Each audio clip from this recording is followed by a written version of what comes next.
షిరిడీలో సాయిబాబా ఆలయం ఎలా ఉందో అలాంటి ఆలయాన్ని ఓ ఎన్ఆర్ఐ నెమ్లి గ్రామంలో నిర్మించారు. బాబాను దర్శించుకుంటే షిరిడీ వెళ్ళిన అనుభూతి కలుగుతుంది. ప్రశాంత వాతావరణంలో బాబా దివ్య దర్శనం చేసుకొని బాబా ఆశీర్వాదం పొందుతున్న భక్తులు.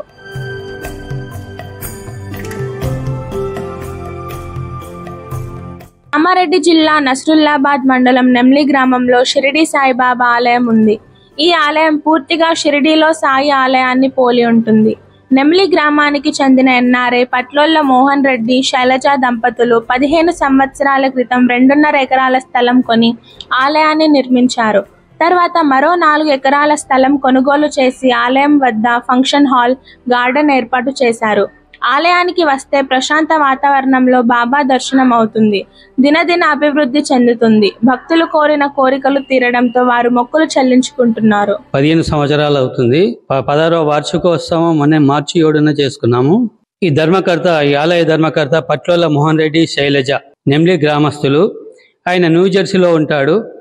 ఆయన బాల్యంలో ఈ ఆలయం ఏర్పడడానికి ముఖ్య కారణం ఏంటంటే, ఆయన బాల్యంలో స్టడీ చేసినప్పుడు హై స్కూల్ చదివే టైంలో తను షిరిడీ వెళ్ళాడు.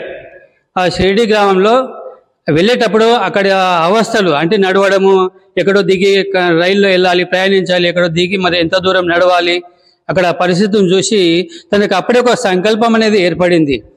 ఇగో ఇంత కష్టపడి వయసులో ఉన్నటువంటి వాళ్ళు, పిల్లలు, తల్లులతో చాలా ఇబ్బందికరంగా షిరిడీ వెళ్తున్నారు. మరి ఇలాంటి ఆలయాన్ని ఒకటి నేనెందుకు నిర్మించకూడదు, నా గ్రామంలో నేను నిర్మించుకుంటానన్నటువంటి ఒక సంకల్ప బలము ఆ రోజే ఆయనకు కలిగింది. సాయిబాబా ఆలయాన్ని నిర్మించిన ఆలయ ధర్మకర్త పట్లోళ్ళ మోహన్ రెడ్డి, శైలజ దంపతులని ఆలయ అకౌంటెంట్ రామ్ రెడ్డి చెబుతున్నారు. అట్లోళ్ళ మోహన్ రెడ్డి హై స్కూల్ చదివే సమయంలో షిరిడీ వెళ్ళాడు. అప్పుడు షిరిడీ వెళ్లే సమయంలో వృద్ధులు, చంటి పిల్లలను ఎత్తుకొని వచ్చిన తల్లిదండ్రులు పడిన అవస్థలను చూసి చలించిపోయారు. షిరిడీ లాంటి ఆలయాన్ని నెమ్లి గ్రామంలో నిర్మించాలని సంకల్పించుకున్నారు. అయితే మోహన్ రెడ్డి న్యూజెర్సీలో ఎన్ఆర్ఐగా స్థిరపడ్డారు. తన సంకల్ప బలంతో 15 ఏళ్ల క్రితం నెమ్లి గ్రామంలో సుమారు 2.5 ఎకరాల స్థలాన్ని కొని షిరిడీ సాయిబాబా ఆలయాన్ని ఏర్పాటు చేశారు. తన ల్యాండ్ లేకపోయినా ఈ గ్రామంలో, తను పుట్టి పెరిగినటువంటి గ్రామంలో ఈ ల్యాండ్ కొత్తగా కొని మరి ఇక్కడ 2.5 ఎకరాలు మొదటగా కొని ఈ ఆలయాన్ని నిర్మింపజేశాడు. ఆయన ట్రస్ట్ మెంబర్ల సహాయ సహకారాలతో దీన్ని దినదినాభివృద్ధి చెందుతూ ఇది ఇప్పుడు మరి ఆలయం ధుని ఇక్కడ ఒక ప్రత్యేకత. ధునిలో కూడా ఎవరైనా భక్తులు వచ్చినటువంటి వాళ్ళ కష్టాలని ఆ ధుని చుట్టూ తిరిగి కొబ్బరికాయ అందులో వేసినట్లయితే వారి కోరికలు, వాళ్ళకు ఉన్నటువంటి గ్రహశక్తులు అనేవి దూరం అవుతాయి.